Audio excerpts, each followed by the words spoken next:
샬롬 할렐루야. 창세기 37장 23절부터 36절까지입니다. 23절부터요. 요셉이 형들에게 이르매 그의 형들이 요셉의 옷 곧 그가 입은 칠색 옷을 벗기고 그를 잡아 구덩이에 던지니 그 구덩이는 빈 것이라. 그 속에 물이 없었더라. 그들이 앉아 음식을 먹다가 눈을 들어 본즉 한 무리의 이스마엘 사람들이 길앗에서 오는데 그 낙타들의 향품과 유향과 몰약을 싣고 애굽으로 내려가는지라. 유다가 자기 형제에게 이르되 우리가 우리 동생을 죽이고 그의 피를 덮어둔들 무엇이 유익할까? 자, 그를 이스마엘 사람들에게 팔고 그에게 우리 손을 대지 말자. 그는 우리의 동생이요 우리의 혈육이니라 하며 그의 형제들이 청종하였더라. 그때에 미디안 사람 상인들이 지나가고 있는지라 형들이 요셉을 구덩이에서 끌어올리고 은 20에 그를 이스마엘 사람들에게 팔매 그 상인들이 요셉을 데리고 애굽으로 갔더라. 루벤이 돌아와 구덩이에 이르러 본즉 거기 요셉이 없는지라 옷을 찢고 아우들에게로 되돌아와서 이르되 아이가 없도다. 나는 어디로 갈까? 그들이 요셉의 옷을 가져다가 숫 염소를 죽여 그 옷을 피에 적시고 그의 채색 옷을 보내어 그의 아버지에게로 가지고 가서 이르기를 우리가 이것을 발견하였으니 아버지 아들의 옷인가 보소서 하매 아버지가 그것을 알아보고 이르되 내 아들의 옷이라. 악한 짐승이 그를 잡아 먹었도다. 요셉이 분명히 찢겼도다 하고 자기 옷을 찢고 굵은 배로 허리를 묶고 오래도록 그의 아들을 위하여 애통하니 그의 모든 자녀가 위로하되 그가 그 위로를 받지 아니하여 이르되 내가 슬퍼하며 수올로 내려가 아들들에게로 가리라 하고 그의 아버지가 그를 위하여 울었더라. 그 미디안 사람들은 그를 애굽에서 바로의 신하 친위 대장 부디발에게 팔았더라.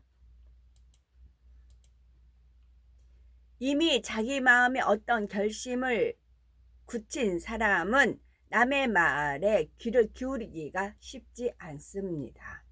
남의 말을 들으려 하지도 않을 뿐만 아니라 설령 듣는다 해도 겉으로만 듣는 척하지요. 속으로는 자기 입장이 서 있기 때문에 여전히 자기 주장만을 내세우는 것입니다. 그러니 이런 사람에게 계속 말을 해보았자 별로만 하게 될 뿐이고 그 사람은 결국 자기 마음에 있는 대로 행하고 말지요. 또한 사람이 자기 의를 내세우거나 감정에 치우치다 보면 공정한 판단을 내리기가 쉽지 않습니다. 주변에서 아무리 권면을 해도 자기 보기에 좋을 대로 행하고 말지요. 그러나 지혜로운 사람은 다릅니다. 어떤 결심을 굳히기까지도 심사숙고를 하게 되지만 일단 어떤 결정을 내렸다 해도 결코 주변의 말을 소홀히 넘기지 않지요. 그래서 자신의 결정이 아니다 싶으면 이내 마음을 돌이키는 것도 지혜로운 사람의 모습입니다. 그렇지 않고 한번 결정한 것은 결코 변개할 수 없다 하며 자기 주장만을 내세우다 보면 나중에 가서 후회하는 경우가 많죠. 삼국지에 나오는 유비도 동생 관우의 원수를 갚겠다는 감정이 앞서자 판단력이 흐려지게 됩니다. 그래서 제갈공명이 그처럼 만류함에도 불구하고 동생의 원수를 갚기 위해 군사를 일으켰다가 결국 뜻을 이루지 못한 채 큰 패배를 당하고 말지요. 자신의 판단이 잘못되었음을 깨달았을 때는 이미 때가 늦고 말았습니다. 물론 사람이 한번 마음에 정한 바를 변개치 않고 행하는 것은 너무나 중요합니다. 그러나 그것은 어디까지나 진리 안에서 가한 것이지요. 자신의 결정이 진리를 벗어난 것이었다면 그것을 한시라도 빨리 돌이켜야 합니다. 또한 항상 내가 옳다 할 것이 아니라 어린 소자의 말이라도 들어서 그것이 진리에 합당한 것이라면 자신의 뜻을 접고 그 말에 따라야 하지요. 그런데 오늘날 많은 사람들이 어떻게든 자신의 뜻을 관철시키려 하고 상대방의 말은 들으려 하지를 않습니다. 상대의 말을 들어보기도 전에 이미 자기 마음대로 생각하고 결정해서 행해버리는 경우도 많지요. 그렇다면 우리는 얼마나 다른 사람의 말을 들어주는 편인가요? 또 얼마나 다른 사람의 의견을 존중해 주시는지요? 다른 사람의 말을 들어줄 줄 알고 상대방의 의견에도 귀를 기울이는 사람이 지혜로운 사람임을 깨달아야 되겠죠. 그래서 야고보서 1장 19절에 사람마다 듣기는 속히 하고 말하기는 더디하라는 말씀처럼 다른 사람의 말이나 권면을 들을 수 있는 지혜로운 우리가 되셔야 된다는 말씀이고요. 멀리서 오는 요셉을 보고 그동안에 쌓인 감정으로 인해 요셉을 죽이려는 계획까지 세운 요셉의 형들은 요셉이 그들에게 이르자마자 그의 채색 옷을 벗기고 구덩이에 던져 넣었습니다. 원래 계획은 요셉을 죽여서 구덩이에 던져 넣으려는 것이었으나 창자 루벤의 말을 듣고 그냥 산채로 구덩이에 던져 넣은 것이었지요. 그렇다 하여 이처럼 산채로 구덩이에 던진 것이 요셉을 살려주려는 마음이 있어서 그렇게 했던 것은 아니었습니다. 요셉의 옷을 벗겨서 구덩이에 던져 넣어두면 어차피 얼마 못 가서 죽을 것이라 생각했기 때문이지요. 굳이 자신들의 손에 피를 안 묻혀도 요셉을 죽일 수 있다고 생각한 것입니다. 이렇게 해서 요셉을 구덩이에 던져 넣었는데 그 구덩이는 빈 것이었고 그 속에는 물이 없었다 했습니다. 이는 바로 하나님께서 요셉의 목숨을 보존시키려고 간섭해 주신 증거이죠. 만약 구덩이 속에 사나운 짐승이나 정갈 뱀과 같은 것이 있었다면 요셉은 목숨을 부지하기가 쉽지 않습니다. 또한 물이 차 있었다고 하면 물에 빠져 죽을 수도 있었을 것이고 설령 빠져 죽을 만큼의 물은 없었다 해도 벗은 몸으로 물에 잠겨 있게 되면 그 지역의 기후 특성상 오래 버틸 수가 없지요. 밤이 되면 기온이 급격히 떨어지기 때문에 그것도 벗은 채로 물에 잠겨 있게 되면 체온이 떨어지면서 죽음에 이를 수가 있습니다. 그런데 요셉이 던져진 구덩이는 다행히 비어 있었고 물도 없었던 것이지요. 사람 편에서 죽일 마음이 있었다 해도 하나님께서 허락지 않으시니 이처럼 피할 길을 얻어 지킴받더라는 말씀입니다. 하나님께서는 이미 요셉을 마음에 품으시고 그를 연단하여 쓰시고자 섭리하셨기에 요셉이 죽도록 놔두실 리가 없지요. 그래서 요셉의 목숨을 지키시며 모든 것을 하나님의 계획 속에 진행해 가셨습니다. 하나님께서는 요셉이 장차 애굽의 총리가 되기 위해서는 어떤 연단의 과정들을 거쳐야 하는지를 아시기에 그 과정에 필요한 상황들을 하나하나 섭리해 가셨죠. 25절부터는 하나님께서 어떻게 간섭해 가시는지가 더 확실히 드러나고 있습니다. 그들이 앉아 음식을 먹다가 눈을 들어 본즉 한때 이스마엘 족속의 길르앗에서 오는데 그 약대들의 향품과 유향과 몰약을 싣고 애굽으로 내려가는지라 했지요. 그때 마침 애굽으로 내려가는 이스마엘 족속 상인들이 그들의 눈에 들어왔던 것입니다.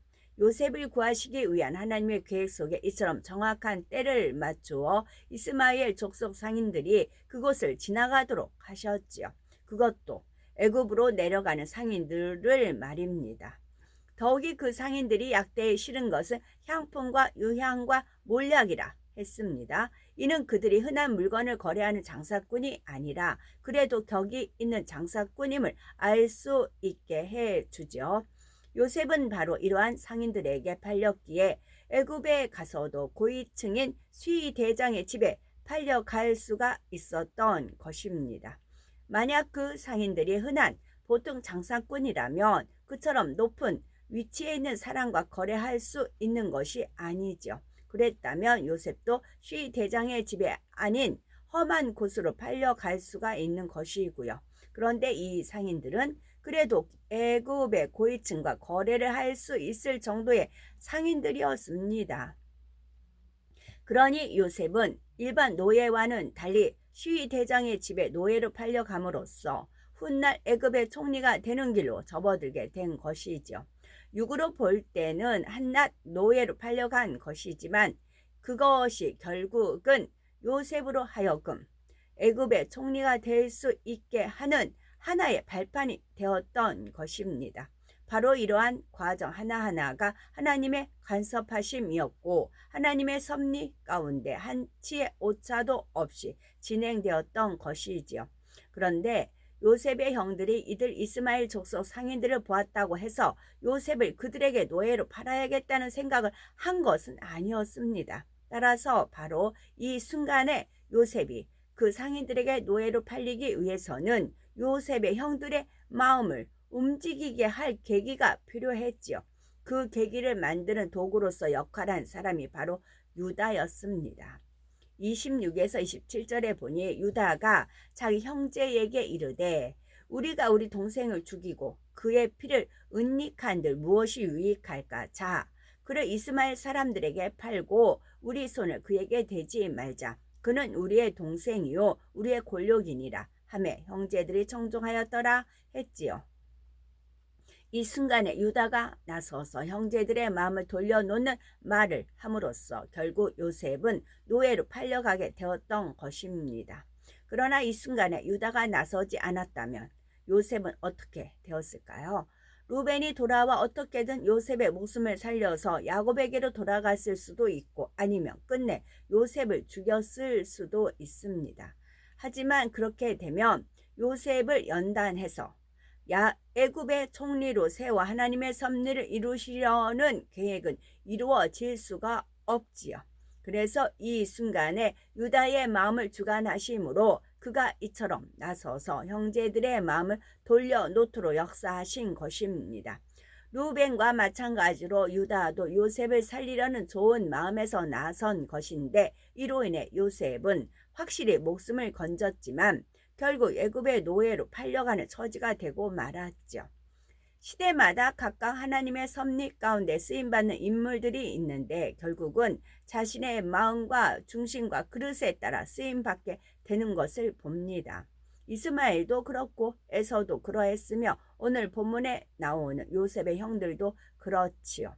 그들 역시 얼마든지 이삭이나 야곱, 요셉처럼 하나님의 선한 도구로 쓰임받을 수 있는 환경에 있었습니다. 그러나 결국은 자신들이 스스로의 자기의 길을 선택하고 말았지요. 스스로가 쌓은 선과 쌓은 악에 따라 자신들의 그릇대로 쓰임받더라는 말입니다. 하나님께서 누구에게는 좋은 일의 도구로 쓰고 누구에게는 나쁜 일의 도구가 되라 하신 것이 아니라 사람 편에서 자신들의 마음과 중심과 그릇에 따라 스스로가 쓰이는 방법을 택하게 된다는 말입니다. 다만 하나님께서는 이미 그들의 마음과 중심과 그릇됨을 아시기에 거기에 맞게 섭리해 가신 것이고요. 그들이 어떻게 쓰임받을지를 예정하신 것이 아니라 모든 것을 아시는 하나님께서는 예지하시고 예정하셨다는 뜻입니다.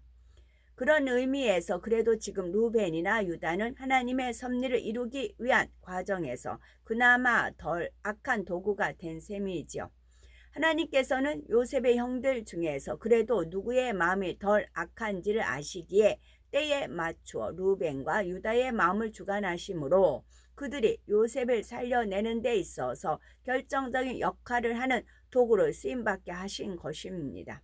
살기 등등한 형제들 앞에서 요셉을 살리고자 말하기가 쉽지 않은 상황이었지만 그나마 그들의 마음에 조금의 선이라도 있었기에 하나님의 주관하심에 따라 쓰이게 된 것이지요.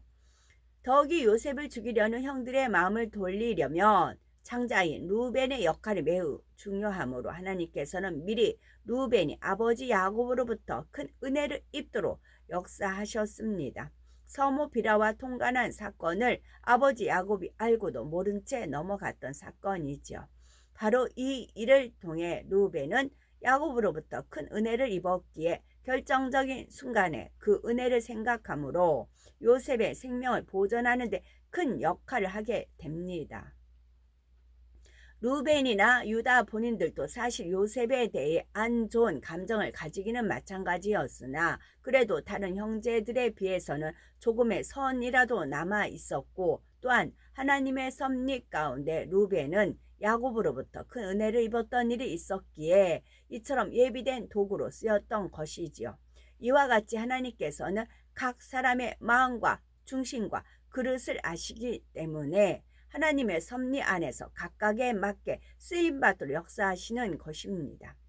그러니 인생의 생사화복은 물론이고 이 세상에 돌아가는 모든 일들이 결국은 하나님의 섭리 안에 있다는 사실입니다. 사람이 아무리 계획한다 할지라도 그것이 자기 마음 먹은 대로 되는 것이 아니지요. 어떤 일이 이루어지기 위해서는 거기에 필요한 사람들과 환경과 조건들이 있는데 그 각각을 사람이 자기 마음 먹은 대로 움직일 수 있는 것이 아니기 때문입니다. 그러나 하나님께서는 모든 것을 아시기에 한치의 오차도 없이 각각의 변수들을 다 주관하셔서 합력하여 선을 이루실 수가 있습니다.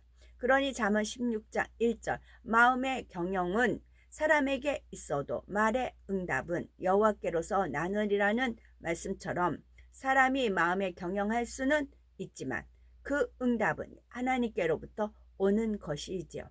그러므로 하나님께서는 잠언 16장 3절에 너의 행사를 여호와께 맡기라 그리하면 너의 경영하는 것이 이루리라 말씀하고 계신 것입니다. 이렇게 해서 유다의 말에 따라 요셉의 형들은 요셉을 미디안 사람 상고 즉 이스마엘 사람들에게 팔게 되지요. 28절에 때에 미디안 사람 상고들이 지나는지라 그들이 요셉을 구덩이에서 끌어올리고 은 20개의 그릇 이스마엘 사람들에게 팔며 그 상고들이 요셉을 데리고 애굽으로 갔더라 했습니다. 그리고 이어지는 29에서 30절을 보면 루벤이 돌아와서 구덩이에 이르러 본즉 거기 요셉이 없는지라 옷을 찢고 아우들에게 와서 가로되 아이가 없도다 나는 어디로 갈까 했지요. 자신이 잠시 자리를 비운 사이 요셉이 구덩이에서 없어진 것을 안 루벤은 자기 옷까지 찢으며 괴로워합니다. 루벤은 장자로서 모든 일을 책임져야 하는 머리된 위치에 있었기 때문에 지금 상황에서 이 일을 어떻게 수습할지가 막막했던 것이죠. 루벤은 아버지 야곱이 요셉을 얼마나 사랑하는지를 알았고 자신이 아버지로부터 큰 은혜를 입었기 때문에 어떻게든 요셉을 살려보려 했던 것인데 잠시 자리를 비운 사이에 요셉이 없어져 버렸으니 앞일이 너무나 난감했던 것입니다. 그래서 동생들에게 나는 어디로 갈까 하며 자신의 처지를 한탄하고 있었지요. 물론 루벤은 나중에 동생들을 통해 요셉을 어떻게 했는지에 대해 들었겠지만 어차피 동생 요셉을 아버지 야곱 앞에 데려갈 수가 없게 되었으니 상황은 마찬가지였습니다. 그러니 이제 선택은 두 가지 중에 하나였지요. 야곱에게 자초지종을 솔직히 말하거나 아니면 속이는 것이었습니다. 그러나 솔직히 털어놓는다 해도 이미 동생을 노예로 팔아버렸으니 그것을 동생을 죽인 것이나 다름없지요. 직접 죽이지는 않았을 뿐이지만 그들의 마음은 요셉을 죽일 마음이었고 노예로 팔면서도 요셉의 생사를 염려한 것이 아니었기 때문입니다. 결국 요셉의 형들은 아버지 야곱을 속이는 쪽을 택했죠. 31에서 32절에 그들이 요셉의 옷을 취하고 순염소를 죽여 그 옷에 피를 적시고 그 채색 옷을 보내어 그 아비에게로 가져다가 이르기를 우리가 이것을 얻었으니 아버지의 아들의 옷인가 아닌가 보소서 했던 것입니다. 동생을 노예로 판 것에 모자라서 이제는 이처럼 아버지까지 속이고 있으나 요셉의 형들은 죄에 죄를 더한 것이죠. 이처럼 아버지까지 속이고 있으니 요셉의 형들은 죄에 죄를 더한 것이죠. 요셉의 형들이 요셉을 직접 죽이지는 않았다고 하지만 그들의 행동은 이미 살인에 해당하는 것이었습니다. 또한 하나님께서 함께 하시는 아버지 야곱까지 속인 것은 하나님을 속이려는 것과 같지요. 그러니 이처럼 악으로 심은 것에 대해서는 반드시 보응이 따르게 됩니다. 그들의 마음에 일말의 양심이라도 있었다면 동생을 노예로 팔고 아버지까지도 속이고 나서 어찌 그 마음이 편안했겠습니까? 혹이라도 자신들의 행위가 드러나지 않을까? 누군가 자신들의 행동을 본 사람은 없을까? 혹여라도 아버지가 나중에 모든 상황을 알게 돼서 자신들에게 벌이라도 내리지 않을까? 이런 걱정과 근심으로 인해서 편히 잠 못 자는 날들도 많았을 것이고요. 그러니 조금의 양심이라도 있다면 죄를 짓고는 마음이 편할 수가 없는 것입니다. 이처럼 죄라는 것, 악이라는 것은 그 열매를 볼 때 결국 고통이며 불행이지요. 그런데 그 고통과 불행은 자신에게만 국한되는 것이 아니라 주변 사람들에게까지도 영향을 준다는 사실입니다. 시기 질투로 인해 동생 요셉을 없애려 했던 형들의 행동으로 말미암아 자신들은 물론이고 아버지 야곱을 비롯한 온 가족이 다 같이 고통을 받게 되었지요.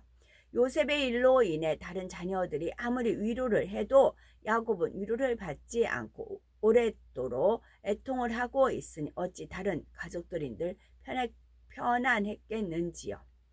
33에서 35절에 아비가 그것을 알아보고 가로되 내 아들의 옷이라 악한 짐승이 그를 먹었도다. 요셉이 정녕 찢겼도다 하고 자기 옷을 찢고 굵은 배로 허리를 묶고 오래도록 그 아들을 위하여 애통하니 그 모든 자녀가 위로하되 그가 그 위로를 받지 아니하여 가로되 내가 슬퍼하며 음부에 내려 아들에게로 가리라 하고 그 아비가 그를 위하여 울었더라 했지요.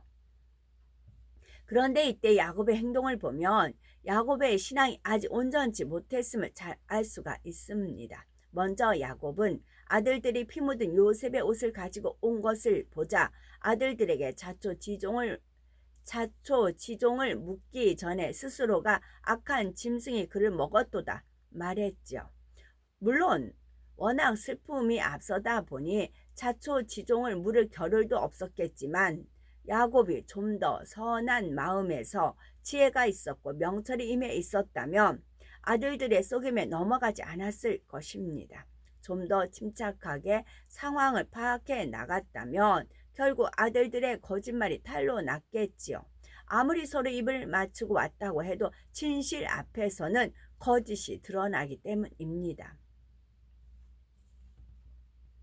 어떤 경우는 알아도 모른 척하고 넘어가는 경우도 있고 몰라서 속는 것이 아니라 알면서도 일부러 속는 경우도 있을 수 있습니다. 어차피 밝히고 드러내서 치리할 것이 아니라면 스스로가 깨우치고 돌이키기를 기도할 뿐이고요. 그런데 이런 경우 당사자들은 자신들이 잘 넘어갔다고 생각할지 모르지만 그렇지 않고요. 알아도 그 사람의 위치나 입장을 생각해서 민망하지 않도록 모르는 척하고 넘어가고 스스로 깨달을 수 있기를 바라며 그때까지 기다려준다는 말입니다.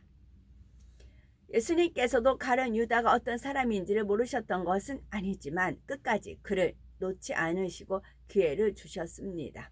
그러므로 육이 영을 속일 수는 없는 것이며 겉으로는 속는 것 같아 보여도 실상은 알면서도 상대를 생각하여 넘어가 주는 것일 뿐임을 알아야 하죠. 다음으로 야곱의 이슬의 고백을 보면 요셉의 죽음이 너무 슬퍼서라고는 하지만 믿음 있는 자로서 해서는 안 될 말이 나오는 것을 볼 수 있습니다. 믿음이 있는 사람으로서 하나님의 일이나 영광을 위해 자신의 목숨을 내놓겠다는 차원이 아니라 단지 자식의 죽음으로 인해 그것이 슬퍼서 스스로 살 소망마저 포기한다는 것은 하나님 앞에 합당하지 않은 모습입니다. 아브라함은 독자 이삭을 번제로 드리라 해도 기쁨과 감사함으로 순종을 했는데 그러한 아브라함과 비교해 본다면 지금 야곱의 신앙이 어느 정도인지를 능히 짐작해 볼 수가 있는 것입니다. 이처럼 그 사람의 믿음과 신앙이라는 것은 비록 평소에는 가리워져 있을 수 있다 해도 하나님께서 허락하시는 상황이 되면 밝게 드러나게 된다는 사실입니다. 자신의 영으로 이룬 만큼 드러나는 것이며 그것이 결국 말과 행함으로 나오는 것이죠. 그러니 사람은 속일 수 있어도 하나님은 속일 수가 없는 것이며, 따라서 사람이 보는 영의 사람과 하나님께서 보시는 영의 사람과는 다를 수가 있는 것입니다. 주 안에서는 우연이란 없습니다. 잠언 3장 6절 너는 범사에 그를 인정하라. 그리하면 네 길을 지도하시리라고 했습니다. 그러므로 믿는 우리는 범사에 하나님의 뜻을 분별해야 합니다. 내가 보기에는 이렇게 하는 것이 훨씬 좋아 보였는데 그것이 하나님의 뜻이 아니므로 결국 이루어지지 않는 경우들이 있지요. 이때 어떤 사람은 왜 안 되지? 나는 왜 이렇게 불통하지? 이렇게 생각하며 지나가는 경우가 있습니다. 이런 사람에게는 발전이 있을 수 없죠. 반면에 어떤 사람은 그 일을 통해 더 큰 뜻을 이루어 가시는 하나님의 뜻과 섭리를 깨닫게 됩니다. 당장은 불통한 것 같아도 그것이 결국은 더 큰 그릇을 만드셔서 하나님의 크신 뜻을 이루시기 위한 과정인 경우가 있지요. 그러므로 중요한 것은 내가 얼마나 하나님 아버지를 믿고 의지하느냐입니다. 하나님 아버지를 믿고 의지하는 사람은 어떤 상황에서도 의심하거나 불평, 불만을 하지 않습니다. 하나님께서는 믿지 않는 사람도 주관하셔서 하나님의 일을 이루어 가시는데 하물며 믿는 사람이라고 하면 얼마나 더 세세히 주관해서 인도해 가시겠는지요. 그러니 이러한 하나님을 믿고 의지하게 되며 당장 자신이 보기에 불통한 것 같다 해서 그것으로 인해 실망하거나 낙심하지 않으며 믿음을 잃지도 않는 것입니다. 범사에 하나님을 인정함으로 하나님의 뜻 안에서 인도받아 나가지요. 요셉이 바로 그러했습니다. 그는 육으로는 너무나 힘든 상황들에 놓였지만 그로 인해 자신의 삶을 포기한 것이 아니라 그 상황을 허락하신 하나님의 뜻과 섭리를 깨달아 나갔습니다. 그래서 허락하신 연단을 통해 자신을 변화시키며 하나님께서 정하신 때를 기다렸던 것이죠. 이처럼 우리도 모든 것을 믿음의 눈으로 보셔서 우리에게 지금의 연단을 허락하신 아버지 하나님의 뜻과 섭리를 깨달으셔야 되겠고, 그래서 하나님 아버지께서 우리를 보시고 이제 통과했다 말씀하실 수 있도록 신속히 자신을 깨트리고 변화시켜서 영의 사람, 온 영의 사람으로 나오셔야 되겠죠. 아멘.